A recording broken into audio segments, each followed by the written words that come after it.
तुला राशि वालों, आप सभी का बहुत बहुत स्वागत करते हैं तुला राशि भिंड यूट्यूब चैनल में। बंधुओं, जैसा कि आप सभी जानते हैं कि अब माता रानी अपने लोक अपने धाम को प्रस्थान करने वाली हैं। नवरात्रि समाप्त होने वाले हैं और इसे भी आप अवश्य ही जान लीजिए कि किसी भी दिव्य शक्ति के आगमन का और उनके प्रस्थान का समय सबसे अधिक महत्वपूर्ण होता है।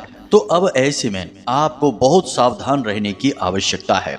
बंधुओं, माता रानी के अनुष्ठान और ध्यान के समय प्राप्त अनुभूतियों के आधार पर आज का यह विशेष और ज्ञानवर्धक कार्यक्रम तैयार किया गया है। जी हाँ बंधुओं, महामाई माँ भद्रकाली ने जो हमें अनुभूतियां दी हैं, उनके आधार पर हम आपको यह कह सकते हैं कि आपके घर के मुख्य दरवाजे पर एक ऐसी चीज पड़ी है जो भयंकर अपशगुनी है, तांत्रिक है, नकारात्मक है और आपके ऊपर माता रानी का भयंकर क्रोध बरसाने वाली है। जी हाँ बंधुओं, जैसे ही आप इस कार्यक्रम को देखें और उसके बाद आपको इस चीज को उठाकर घर से बाहर फेंक देना है। और यूं ही नहीं फेंकना है, क्योंकि यह नकारात्मक चीज है। इसके अंदर से भयंकर नकारात्मक ऊर्जा निकल रही है जो आपके घर को प्रदूषित कर रही है, जीवन को नकारात्मक कर रही है। तो यदि आप यूं ही इसे छू लेंगे उठाने के लिए, फेंकने के लिए, तो यह आपको स्वयं को भी दूषित कर देगी,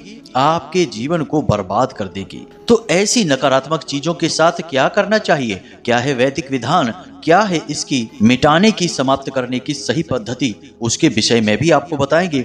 इस एक भयंकर चीज के बारे में भी आपको बताएंगे और आपसे हम यही निवेदन करेंगे कि आप इस चीज से जल्द छुटकारा अवश्य प्राप्त कर लें, वरना आपकी बर्बादी तय है। क्योंकि माता रानी आपसे क्रोधित हो जाएंगी और एक बार यदि माता रानी आपसे क्रोधित हुई तो फिर आपका जीवन तो बर्बाद हो ही जाएगा। क्योंकि आपके ऊपर जो माता रानी का, माँ भद्रकाली का सुरक्षा कवच बना हुआ है वह हट जाएगा और सुरक्षा कवच हटते ही भयंकर नकारात्मकताएं आपके ऊपर धावा बोल देगी। जी हाँ बंधुओं, यह बिल्कुल सत्य है और पूर्ण रूप से प्रामाणिक है, इसलिए इन चीजों को आजमाएं ना।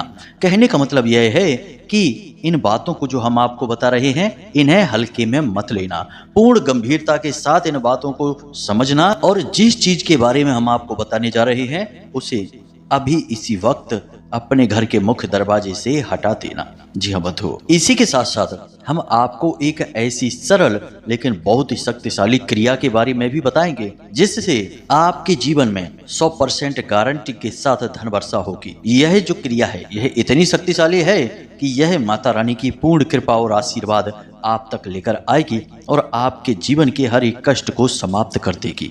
अब ऐसा कैसे होगा और इस कार्य के लिए बाधाएं क्या हैं? तो बाधा यही एक चीज है जो आपके घर के मुख्य दरवाजे पर पड़ी है और इसे आपको हटा देना है। क्योंकि जब तक नकारात्मक ऊर्जाओं का वातावरण आपके आसपास तैयार बना रहेगा, यानी आपके जीवन को प्रभावित करता रहेगा, तब तक दैवीय कृपा भी आपको सुख नहीं दे पाएगी, आपके जीवन को बदल नहीं पाएगी। अब एक बात यहाँ पर हम आपको बता दें कि इस कार्यक्रम को बनाने के लिए हमने पूर्ण रूप से ज्योतिषीय आकलनों का, गणितीय आकलनों का सहारा लिया है। साथ ही साथ यह कार्यक्रम माता भद्रकाली की कृपा पर आधारित है, यानी कि उनके द्वारा दी गई शुद्ध अनुभूतियों पर आधारित है। जब हम अनुष्ठान करते हैं, उसके बाद जब ध्यान में बैठते हैं, तो माता रानी हमें कुछ महसूस कराती हैं, कुछ आभास दिलाती हैं और उन आभासों के आधार पर हम ज्ञान को स्पष्ट तरीके से समझने की कोशिश करते हैं। फिर हम उस ज्ञान को आपको देने के लिए कार्यक्रम तैयार करते हैं। कहने का मतलब यह है कि यह जो कार्यक्रम है यह स्वयं माता रानी ही तैयार करवा रही हैं आपके हित के लिए। इसलिए यह कार्यक्रम आपको पूरा देखना चाहिए, क्योंकि याद रखना कि देवी देवता सीधे तौर पर आकर कुछ भी आपसे नहीं कहेंगे, क्योंकि यह उनका बात करने का तरीका नहीं है। देवी देवता आपको जो संकेत देंगे उन्हीं में आपके जीवन के लिए सही दिशा और मार्गदर्शन होगा। साथ ही साथ आपके जीवन में कुछ विशेष ज्ञान और बदलाव लाने के लिए किसी न किसी को माध्यम बनाएंगे। इसीलिए गुरु शिष्य परंपरा प्रारंभ हुई, क्योंकि शिष्य के जीवन में बदलाव लाने के लिए स्वयं देवी देवता गुरु के रूप में आकर शिष्य को ज्ञान देते हैं। यानी कि शिष्य के जीवन में जो बदलाव हैं उनके माध्यम गुरु होते हैं और उनके कारक देवी देवता बनते हैं। उम्मीद है कि आप समझ रहे होंगे कि हम आपसे क्या कहना चाहते हैं। कहने का मतलब यह है कि आपको यह कार्यक्रम पूरा देखना है, अंत तक देखना है, क्योंकि यह आपके जीवन की व्यथा और कथा को अच्छी तरह से बताता है। आपके जीवन के विशेष अध्ययनों पर आधारित है। आप इसे नहीं देखेंगे तो कौन देखेगा, क्योंकि आपके जीवन को बदलने की जिम्मेदारी भी आपकी ही है। कोई बाहर से नहीं आएगा और आपको कोई चमत्कार करके देकर चला जाएगा। जो भी है आपके जीवन से जुड़ा है, आपको ही उसका समाधान ढूंढना होगा। मार्गदर्शन देना हमारा काम है, वह हम आपको लगातार देते रहेंगे। तो उम्मीद है बंधुओं कि आप समझ रहे हैं कि हम आपसे क्या कहना चाहते हैं। इस कार्यक्रम में आप अंत तक अवश्य ठहरेंगे। चलिए बंधुओं, आज के इस कार्यक्रम की शुरुआत करते हैं, लेकिन इससे पहले हम चाहेंगे कि आप माता रानी को आभार अवश्य व्यक्त करें। तो कमेंट बॉक्स में पूरे भक्ति भाव के साथ लिखें, जय मां भद्रकाली रक्षा करो। उनकी रक्षा की आपको बहुत अधिक आवश्यकता है। एक बार नहीं 3 बार लिखना। माता रानी आपके ऊपर पूरी कृपा करेंगी और आपकी रक्षा करेंगी, हमें पूर्ण विश्वास है। साथ ही साथ आप इस चैनल कार्यक्रम पर यदि आप पहली बार आए हैं तो इसे चैनल को आपको सब्सक्राइब भी अवश्य करना है, क्योंकि हम आपको विशुद्ध ज्ञान से अवगत कराते हैं और शुद्ध दैवीय कृपा आप तक पहुंचाने का कार्य करते हैं। तो चलिए जल्दी से चैनल को सब्सक्राइब करिए, फिर आगे बढ़ते हैं। तो बंधुओं, अब ध्यान से सुनिए। जैसा कि हमने आपसे कहा कि दैवीय शक्तियां जब इस मृत्यु लोक में आती हैं, कुछ समय तक विचरण करती हैं, तो उनके आने का समय और जाने का समय बहुत अधिक महत्वपूर्ण होता है। वैसे तो जब तक वे इस मृत्यु लोक में रमण कर रही हैं, संपूर्ण काल ही उनको समर्पित होता है और बेहद महत्वपूर्ण होता है। लेकिन प्रारंभ की और अंतिम जो समय होता है वह सबसे ज्यादा महत्वपूर्ण होता है। उस समय में यदि आप कोई गलती कर बैठेंगे तो निश्चित तौर पर जो कृपा है देवी देवताओं की वह आपके ऊपर से हट जाएगी। और जब देवी देवता जा रहे हैं उस समय यानी विसर्जनम के समय पर आप यदि कोई गलती कर बैठेंगे तो फिर निश्चित तौर पर जो आपके ऊपर आवरण है वह लंबे समय तक हट जाएगा और आपको भयंकर नकारात्मकताओं का सामना करना पड़ेगा। जी हाँ बंधुओं, तो सबसे पहले आप इन बातों की गंभीरता को समझते हुए ध्यान से सारी बातों को समझना। अब ध्यान से सुनिए। यदि आपके घर के मुख्य दरवाजे पर यानी कि माता रानी जब जा रही हैं उस समय अंतिम समय पर आपके घर के मुख्य दरवाजे पर ये 2-3 चीजें हैं, तो सबसे पहले तो आप इन्हें ही हटा दीजिए। सबसे पहली चीज कि कचरे के ढेर लगे हुए हैं। कूड़े कचरे के ढेर यदि आपके घर के दरवाजे पर यानी आपके घर के 10 फीट के दायरे में लगे रहते हैं तो आप उन्हें किसी भी प्रकार से हटवाइए।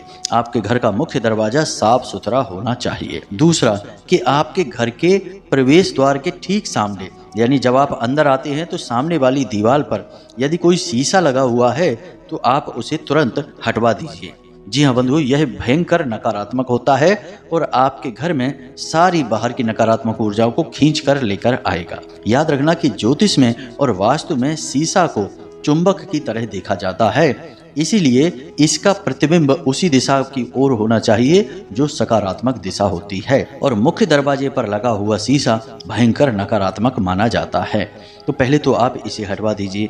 तीसरा कि आपके घर के मुख्य दरवाजे के ठीक सामने यदि कोई भारी भरकम सामान रखा रहता है, जैसे कोई गाड़ी पार्क कर देता है तो वह गाड़ी आप हटवा दीजिए, या फिर कोई बड़ी टंकी रखी है या कोई और भारी सामान रखा हुआ है तो उसे भी आप हटवा दीजिए किसी भी प्रकार से, क्योंकि ये चीज़ें भयंकर नकारात्मक होती हैं।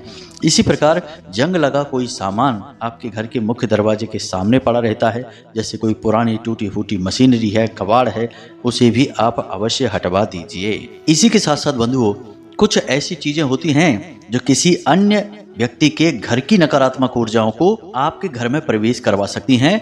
जैसे कि यह साफ सफाई का समय चल रहा है, आप देखें कि आपके घर के सामने, आपके मुख्य दरवाजे के सामने यदि कोई किसी प्रकार का अपने घर का टूटा फूटा सामान डाल जाता है, खास तौर से कोई टूटा फूटा फर्नीचर है, शीशा है, कांच है, या फिर फटे पुराने कपड़े या उनकी थैली कोई डाल जाता है, तो फिर आपको सावधान हो जाना है, क्योंकि यह उसके घर की नकारात्मकता है जो उसने तो निकाल दी है, लेकिन यह आपके जीवन में, आपके घर में प्रवेश कर जाएगी। अब एक बात याद रखना बंधुओं कि हमारे शास्त्रों में यह स्पष्ट तौर पर बताया गया है कि कोई भी भूत प्रेत पिशाच और नकारात्मक ऊर्जा जब आपके घर में प्रवेश करती है तो उसके प्रवेश करने का एकमात्र तरीका आपके घर का मुख्य दरवाजा होता है। बाकी कहीं से भी आपके घर में कोई नकारात्मक ऊर्जा प्रवेश नहीं कर सकती है। अब ऐसा क्यों है? तो ऐसा घर की बनी हुई संरचना के अनुसार होता है। घर की जो संरचना होती है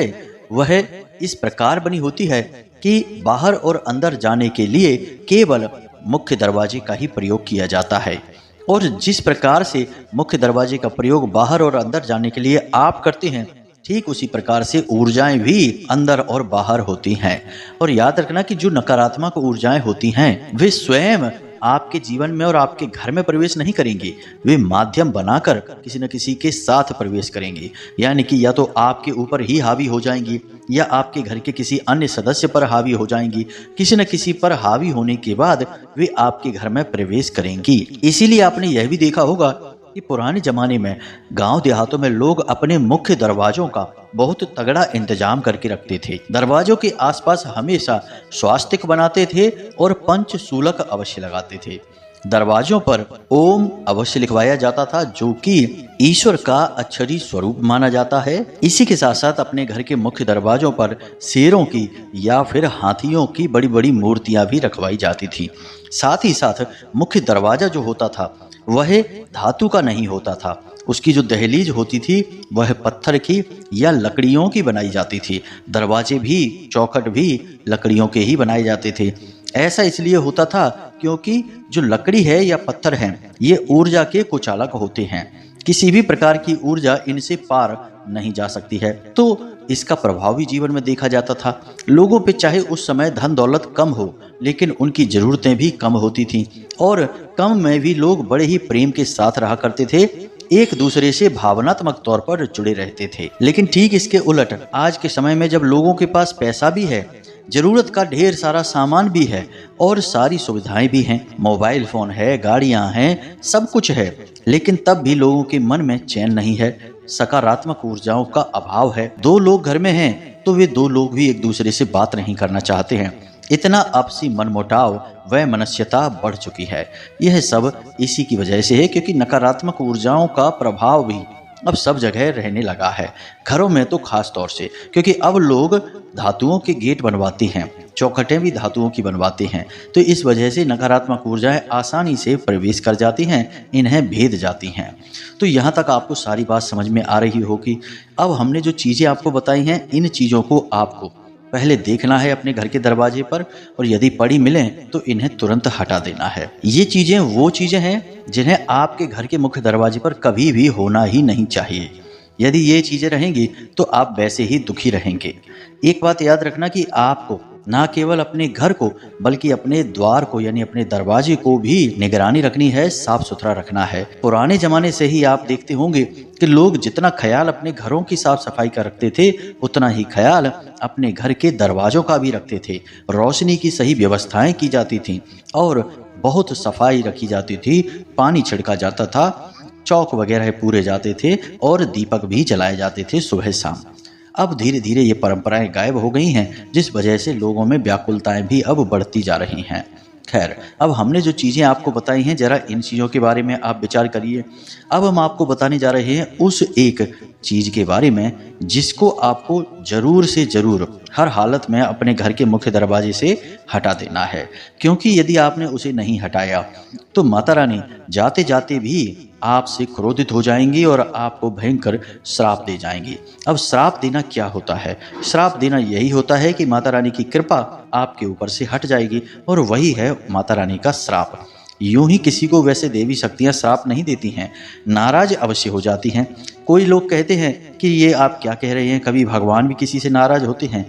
तो आप समझिए कि भगवान किसी से प्रसन्न तो होते हैं ना। जब प्रसन्न हो सकते हैं तो नाराज क्यों नहीं हो सकते हैं? जब भगवान प्रसन्न होते हैं तो उस इंसान के जीवन में खुशियां ही खुशियां भर जाती हैं। इसी प्रकार जब भगवान नाराज होते हैं तो इंसान के जीवन में दुख ही दुख भर जाते हैं। अब नाराज होने का यहाँ पर मतलब यह नहीं है कि भगवान आपके जीवन में विनाश लीलाएं करेंगे, आपको परेशान करेंगे नहीं, बस इतना करेंगे कि आपके ऊपर से अपना सुरक्षा कवच हटा देंगे। और इसी बात का इंतजार कर रही हैं तमाम नकारात्मक ऊर्जाएं, और जब ऐसा होगा तो वे तुरंत आपके जीवन में प्रवेश कर जाएंगे। फिर जो आतंक होगा, जो परेशानियां होंगी, जो विध्वंस होगा, वे नकारात्मक ऊर्जाएं मचाएंगी। जी हाँ बंधु, तो यहाँ तक आपको सारी बात समझ में आ गई है। अब ध्यान से सुनिए, हम आपको उस एक चीज के बारे में बताने जा रहे हैं। तो कभी ऐसा होता है कि लोग विशेष पूजा पाठ करवाते हैं। पूजा पाठ में मूर्तियां भी लाई जाती हैं, नारियल भी लाया जाता है जिसे श्रीफल कहते हैं, और हवन आदि भी कराया जाता है।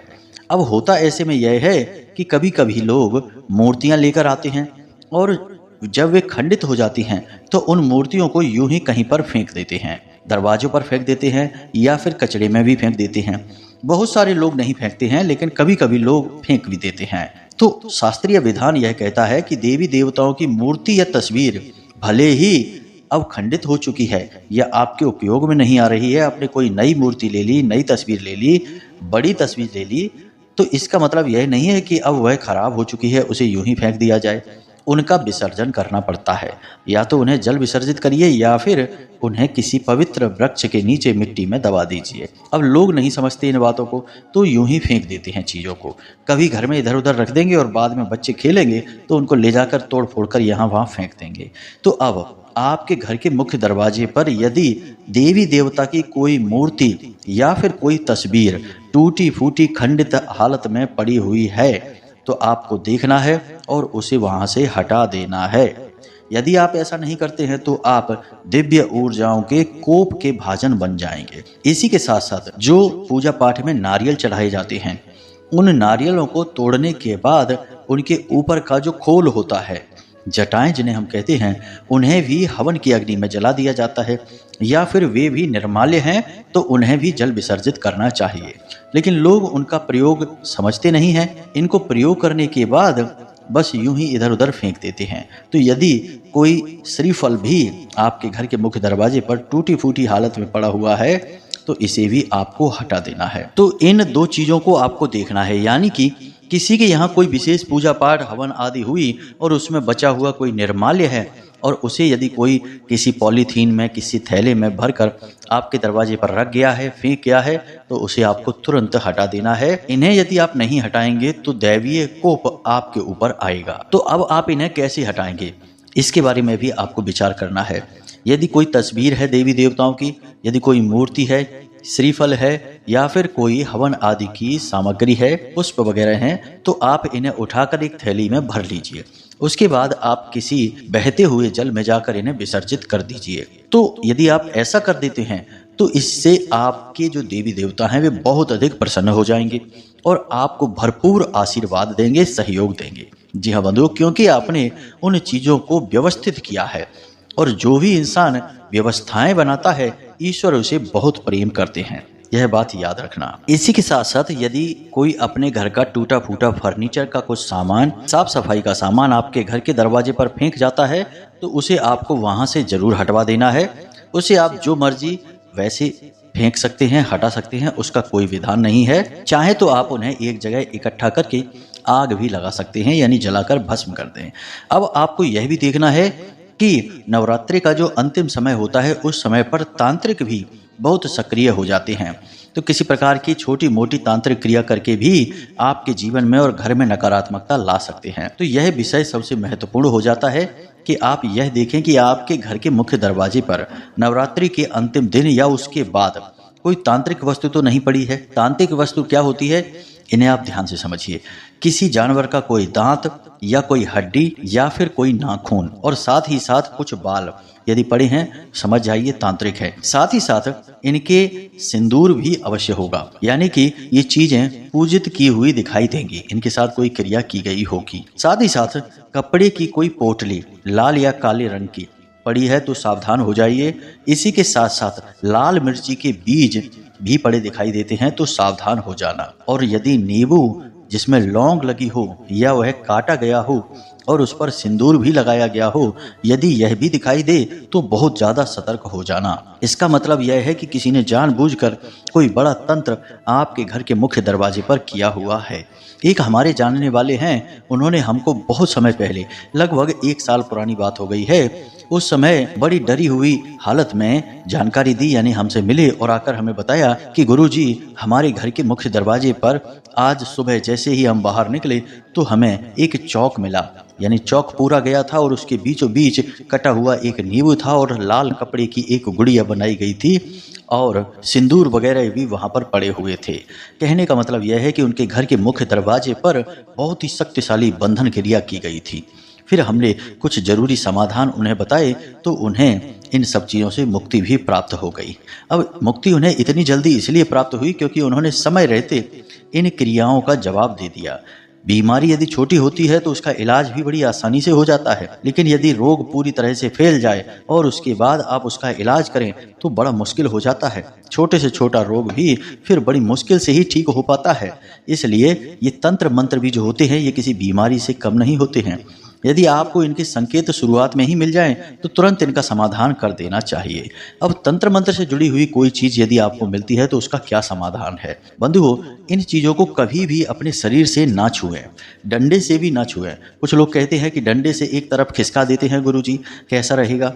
तो डंडे से भी ना छुएं, डंडा लाठी बिल्कुल दूर रखें। बस आपको करना इतना है कि पेट्रोल लाएं और कुछ लकड़ियां इकट्ठी करें और इसके ऊपर लकड़ियां रखकर और पेट्रोल डालकर अच्छी तरह से पेट्रोल डालें और आग लगा दें। इतनी जोर से आग लगाएं कि ये चीजें भस्म हो जाएं। यदि आप यह कर देंगे तो इन चीजों का तोड़ वहीं के वहीं हो जाएगा।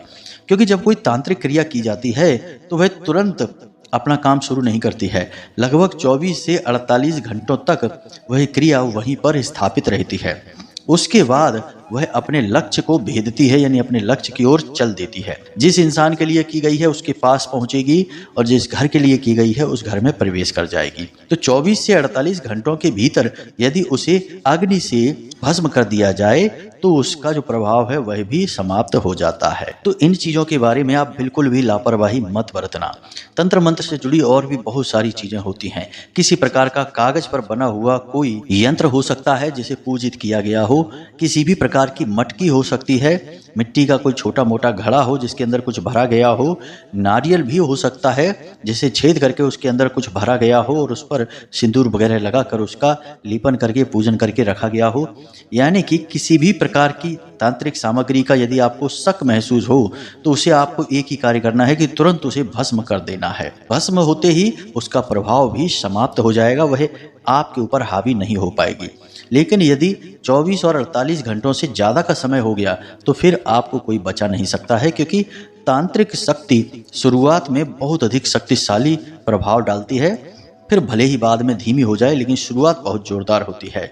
तो फिर इसके कई प्रभाव देखे गए हैं जीवन में, जैसे कि आकस्मिक कोई बड़ा घाटा हो जाना, आकस्मिक घर में कोई बड़ा रोग आ जाना, अचानक से पता चलता है कि अरे ये तो बहुत भयानक रोग हो गया किसी को, या फिर कोई बड़ी दुर्घटना हो जाना। जी हाँ बंधु, कई तरह के और भी प्रभाव होते हैं। कोई बड़ा सामाजिक लांछन लग जाना जो जीवन भर एक दाग बनकर बना रहता है, ऐसी बहुत सारी चीजें होती हैं।